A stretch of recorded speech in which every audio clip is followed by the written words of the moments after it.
guys, welcome to A Safe Place to Learn the Good and the Bad with Alicia. Today I'm going to be reviewing Chapter 10 of Governing Texas, Local Government.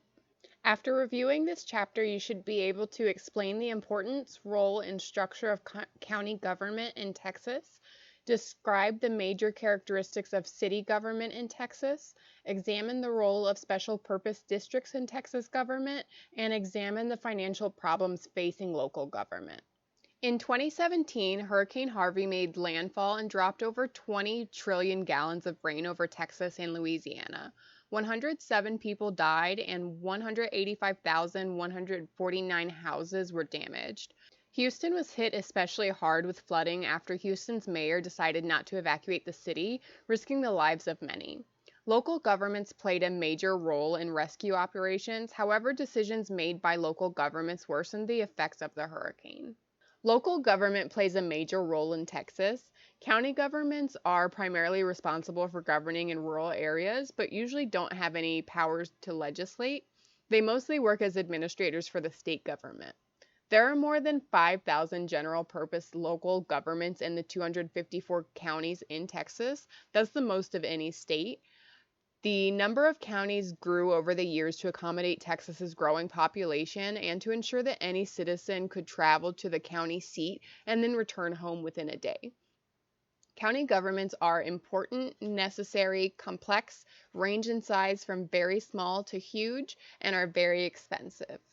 County governments are responsible for construction and maintenance of county roads and bridges, law enforcement, dispute resolution, record keeping, and administration of social services.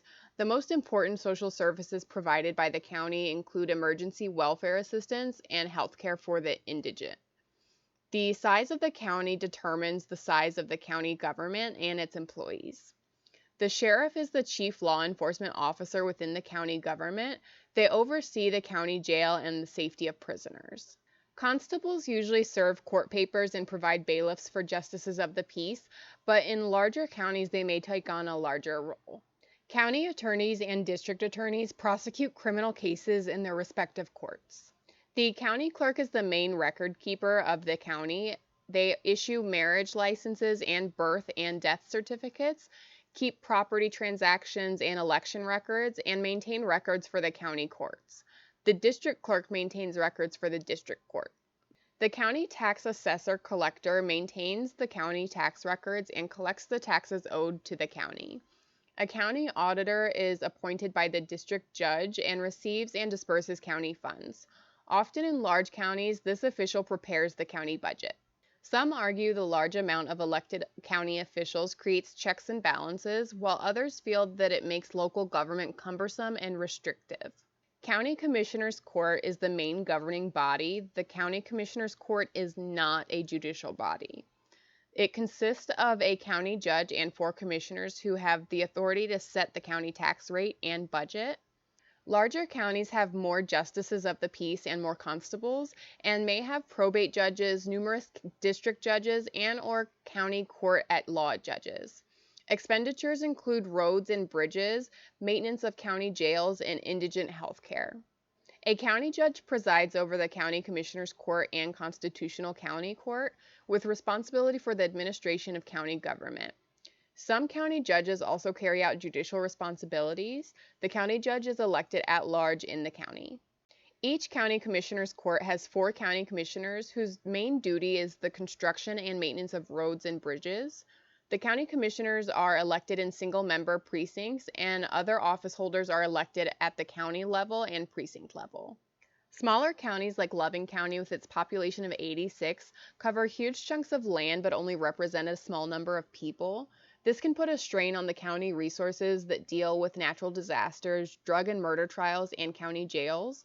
Challenges include balancing services provided, public safety, and taxable property issues. Brewster County has a population of 9,316 people, but covers an area of land the size of Connecticut and Rhode Island combined. Rockwall County is 149 square miles and has a population of over 83,000 people. Small counties cannot afford to prosecute drug cases that are too small for another jurisdiction. Some have suggested that merging counties could improve efficacy and reduce redundancy. Public officials are accountable to the people through elections, generally every 4 years. In cases of inefficiency or incompetence, there is a rarely used and generally unsuccessful judicial proceeding that can be enforced. An example of accountability problems is the curious case of Susan Hawk. Hawk started out as a young, successful assistant district attorney in Dallas County with severe mental health issues and an addiction to pain pills, and these issues led her to wreaking havoc on the DA's office. A removal suit was filed against Hawk, but in early 2016 it was dismissed. In September of 2016, she resigned. While her story was certainly dramatic, she is only one of many examples showing the lack of accountability on part of local government. Local elections deal with local issues like potholes. They may seem mundane, but it's important to have someone looking after those issues because the state has much bigger problems to focus on. Cities and towns of fewer than 5,000 people are chartered by general statute, allowing them to organize themselves explicitly by statutory law passed by the state legislature. They can levy, assess, and collect taxes. Politics at the local level is often politics at its most basic. It involves matters that directly and routinely affect people's lives. In 1912, the legislature passed the Home Rule Charter Amendment to the Constitution, enabling cities with more than 5,000 inhabitants to adopt charters, providing some degree of local self-government. The charter provides for the form of local government, specifies the number of officials serving on the local governing body, may grant the ability to annex adjacent land, and allows for local property tax rates up to $2.50 per $100 valuation instead of the $1.50 per $100 valuation found in general law cities. They usually operate independently of state control. They must be consistent with the state constitution and traditionally has delegated enormous power to local city governments. Preemption is the legislature's power to overrule ordinances or actions of local home rule cities. This tool of the state legislature is often a result of the growing partisanship fueled by an aggressive conservative wing of the Republican Party.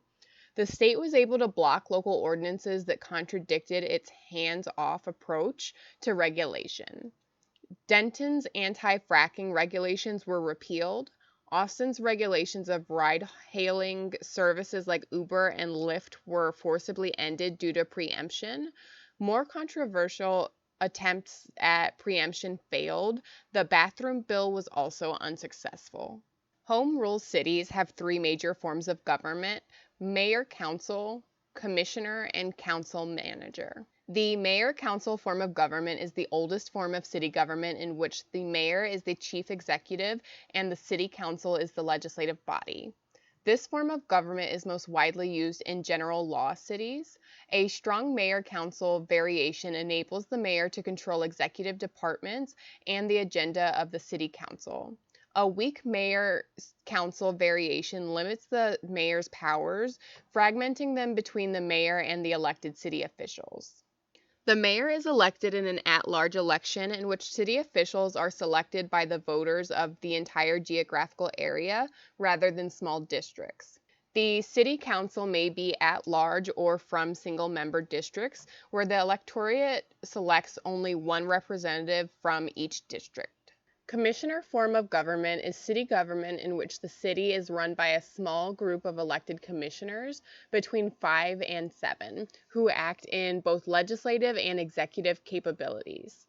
This form of government reflected a desire to lessen the inefficiency seen in the mayor-council form of government. It proliferated throughout Texas and the U.S. in the early 20th century, eventually dying out by 2000. No Texas city has a pure commissioner form of government today.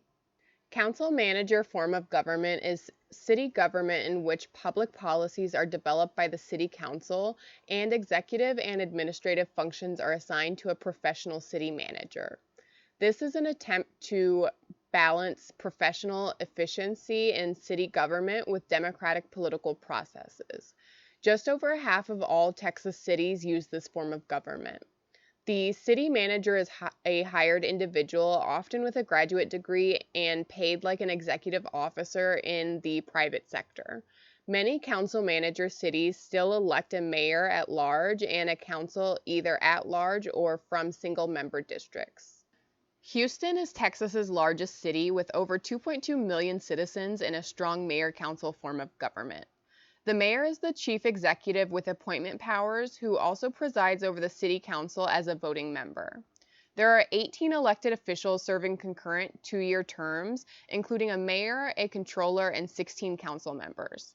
The city's controller, a chief financial officer, is elected, making it both a professional and political position. San Antonio is Texas's second largest city and has a council-manager form of government. The council is selected in nonpartisan elections from single-member districts, with the mayor presiding over the council and elected at large. There are 10 members on the council. The current mayor is Ron Nirenberg. The mayor is the 11th member of the city council and is selected at large. The city manager serves at the pleasure of the council as chief executive, supervises the activities of all city departments and budget of $2.4 billion, and 12,000 employees hired by the city council, and serves as chief executive and administrative official to the city. Dallas operates under a council manager form of government. Dallas recently rewrote its city charter to reflect single-member districts for its council members after a lengthy battle along racial lines. Dallas's mayor is weak, presiding over council meetings and making appointments, while the council acts as the legislative body for the city. Like San Antonio, the city manager is powerful as chief administrative officer. 14 members make up the council, elected from single-member districts. The mayor is also elected at large. City managers serve at the will of the city council. Austin is another council manager city. Austin also rewrote its city charter to reflect single-member elections for the council and an at-large election for the mayor. A city manager continues to serve as chief administrative officer of the city. Austin is the 4th most populous city in Texas and the 11th most populous city in the United States. It's also our state capital. The mayor is elected citywide, the city council is elected from single-member districts, and districts for the city are drawn by a commission of citizens. El Paso is a border city that has operated under a council-manager form of government since 2004, when the new mayor ran on a platform of informing the public about the benefits of a city manager. The elections in El Paso are nonpartisan, with council members serving staggered 4-year terms. El Paso has a population of over 690,000 people, shares a border with Mexico, and has only a small African American population. 80.7% of the city's population is Latino. The 8 city council members are chosen by single-member districts. The mayor, D. Margo, is elected at large. The city manager, Tommy Gonzalez, reports to the mayor and city council. The main problems facing El Paso are poverty and unemployment. Special purpose districts are units of local government that perform a single service such as education or sanitation within a limited geographic area. A special district can be created to serve an entire county. The number of special districts increased from 491 in 1952 to over 2,600 in 2012. There are many different types of special purpose districts, including school districts and non-school special districts. School districts provide public education from pre-K through 12th grade in a designated area. The state has 1,265 school districts, which includes 1,079 independent school districts. The school districts cover areas as large as entire counties in rural areas or broken into 12 districts in more populous counties.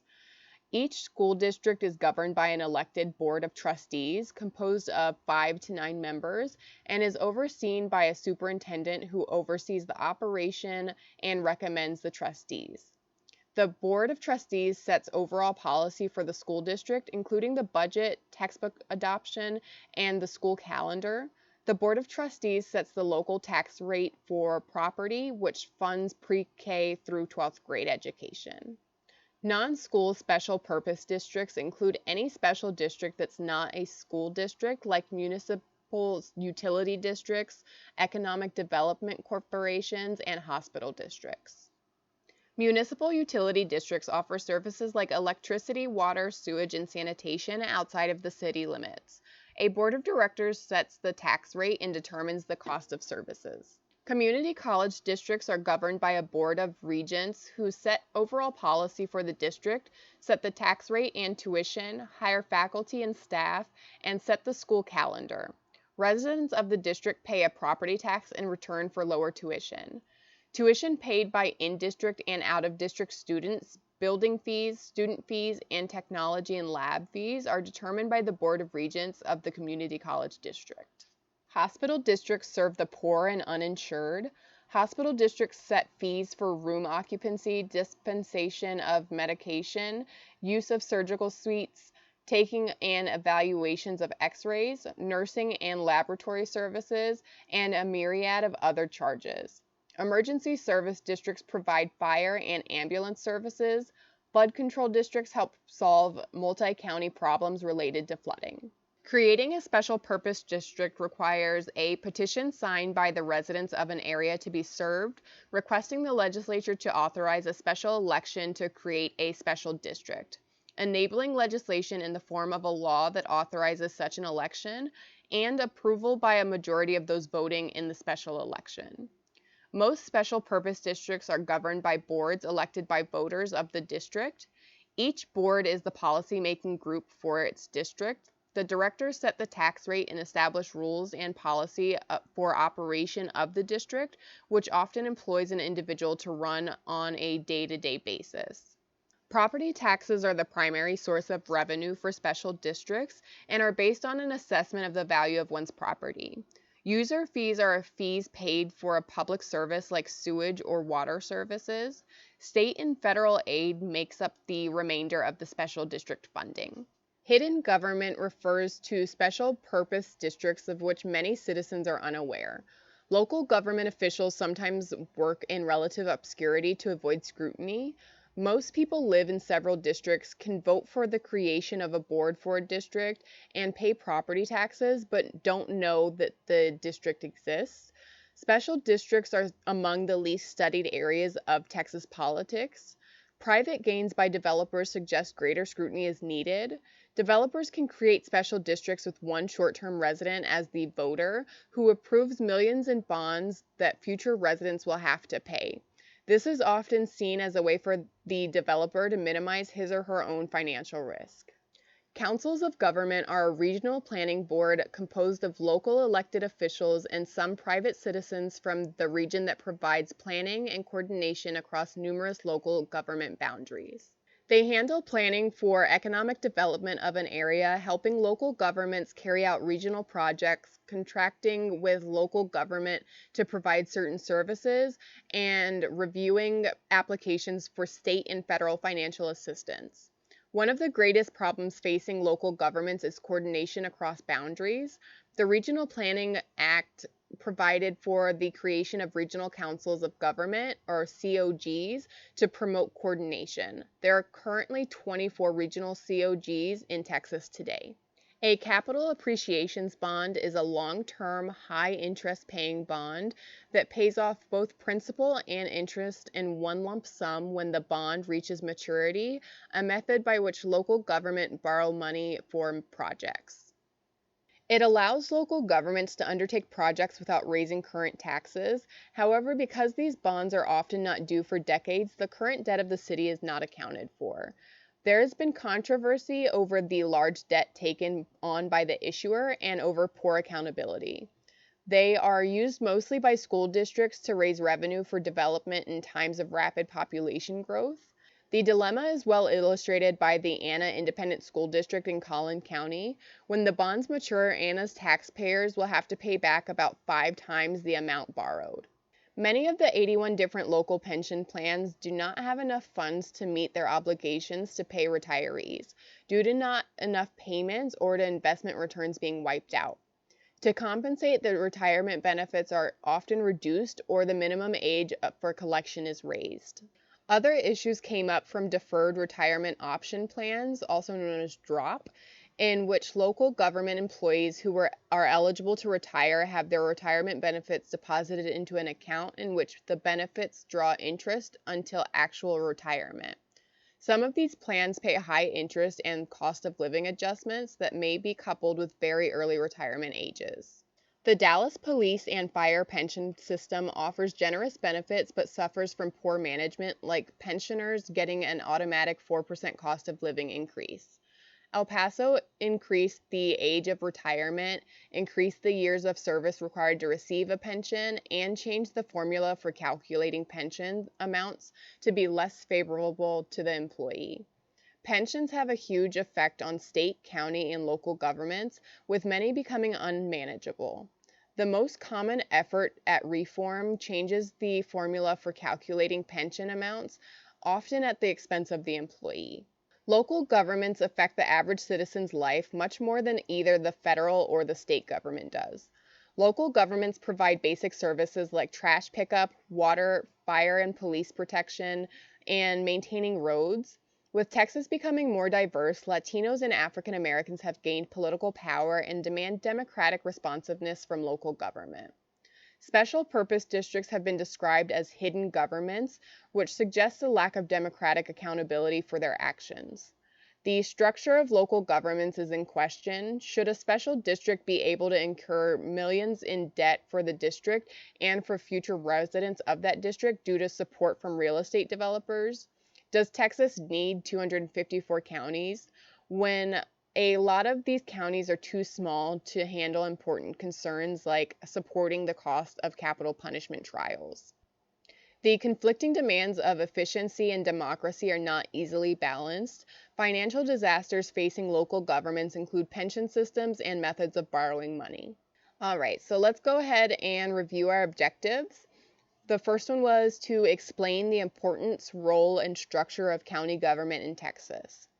There are more counties in Texas than any other state. County governance in Texas affects the lives of everyday Texans in ways ranging from hospital care to trash pickup. Describe the major characteristics of city government in Texas. Municipalities in Texas vary in terms of how they're governed. Some cities have strong mayors who run the city, while other cities have weak mayors where the day-to-day running of the city is delegated to city managers. Mayors and city councils often decide issues that directly affect the lives of everyday people. Examine the role of special purpose districts in Texas government. Special purpose districts often span different cities and counties. They are tasked with operating such things as school districts or water utility districts. They have the authority to levy property taxes to fund the operations of services essential to the lives of many residents. Examine the financial problems facing local government. Local government in Texas is facing a looming financial crisis as the result of widespread issuance of capital appreciation bonds, which allows funds to be raised in the present while interest and payments on the principal are paid far into the future, and the liabilities imposed on local government by generous retirement plans for government employees. All right, so that is it for this chapter. Thank you again so much for joining me. I hope you learned something new today, and please remember to like and subscribe down below. I hope you have a great day. Thanks. Bye.